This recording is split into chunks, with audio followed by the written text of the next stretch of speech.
Salut à toi. Alors, dans cette mini-session, je voudrais simplement te parler de l'importance d'avoir des plans dans la vie de tous les jours. Ça veut dire que justement, quand tu te réveilles, quand tu vas justement préparer ton week-end, quand tu vas préparer tes courses, quand tu vas préparer une formation, quand tu vas créer ton activité, une activité peu importe laquelle, c'est toujours important d'avoir un plan déjà précis, plus ou moins un squelette, un brouillon, mais qui va te guider, qui va justement te permettre d'avancer beaucoup plus rapidement. C'est-à-dire que tu te lèves le matin, eh bien, tu as déjà les choses que tu dois absolument faire, les choses que tu sais en te réveillant, tac, tac, tac, tac, tac. Tu sais exactement déjà ce que tu veux faire. Ça va évidemment faciliter le réveil parce que tu sais déjà voilà, ce que tu veux absolument faire durant la journée et ce que tu vas faire en posant ton premier pied eh bien, sur le sol en sortant du lit. Et puis après, tu sais exactement, voilà, d'abord, je vais me préparer une omelette pour mon petit déjeuner. Et puis après, je vais peut-être lire deux livres, deux pages de mon livre, d'un livre, peu importe lequel. Et puis après, je vais peut-être visionner 5 minutes de vidéo de motivation, peu importe. Et puis après, peut-être que je vais écrire pendant eh bien, 45 minutes. Et puis après, je vais peut-être commencer mon boulot en tant que salarié. Et puis après, mon boulot en tant que salarié, je vais peut-être prendre un petit café au café du coin à 17h. Et puis, je vais justement consacrer peut-être 2 heures à moi pour mon activité de freelance peut-être. Et puis après, je vais passer du bon temps avec ma moitié.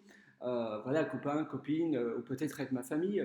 Et puis après, je vais peut-être préparer à manger. Je vais peut-être aller un peu dans le jardin si c'est l'été pour un peu jardiner ou faire un peu de sport, peu importe.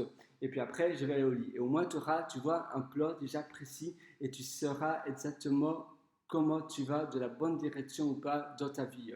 Et à la fin de ta journée, c'est aussi une très bonne solution de noter tes journées, en général de 1 à 20 par exemple, et tu vas plus ou moins voir ce qui s'est bien passé, ce qui s'est moins bien passé, et comment tu peux justement mettre à jour ce plan.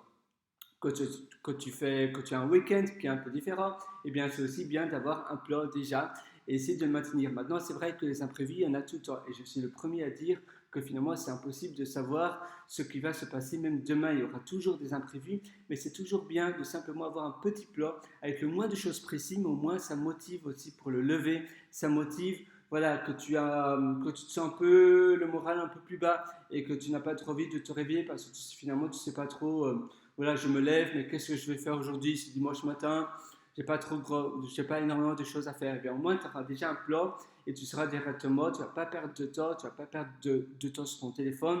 Tu te lèves, tu sais, ok, maintenant je fais mon petit déjeuner, je vais courir pendant 20 minutes autour de chez moi. Et puis après, je vais lire trois pages d'un livre. Trois, pas une de plus, pas une de moins. Bah, maintenant, c'est bien si tu adores ton livre de le faire un peu plus. Au moins, tu sais directement ce que tu veux faire. C'est bien évidemment de ne pas t'imposer 20 pages à lire, etc. Parce que sinon, tu le feras jamais. Et puis, tu te dis, ok, maintenant, je dois lire, je vais écrire un petit peu. Et puis, suivant mon plan, eh bien, peut-être que tu vas faire une mini-formation de 20 minutes. Tu vas faire un peu voilà, tu peux un peu te former sur Internet pendant 45 minutes, mais c'est bien aussi de minuter justement le temps que tu utilises. Tu peux utiliser des applications comme Forest, des applications de Pomodoro, etc. Et ainsi, tu pourras travailler peut-être sur des sprints, mais c'est bien de plus ou moins planifier sa journée, justement pour ton bien, pas du tout pour avoir l'impression qu'il y a un deuxième boss dans ta journée, mais ça va vraiment te donner l'impression d'avoir une journée bien structurée, une journée bien claire, une journée bien mise en place, tu vois, et ça, ça va vraiment t'aider, ça va vraiment te donner un coup de boost. Allez, sur ce, à la prochaine, à très bientôt.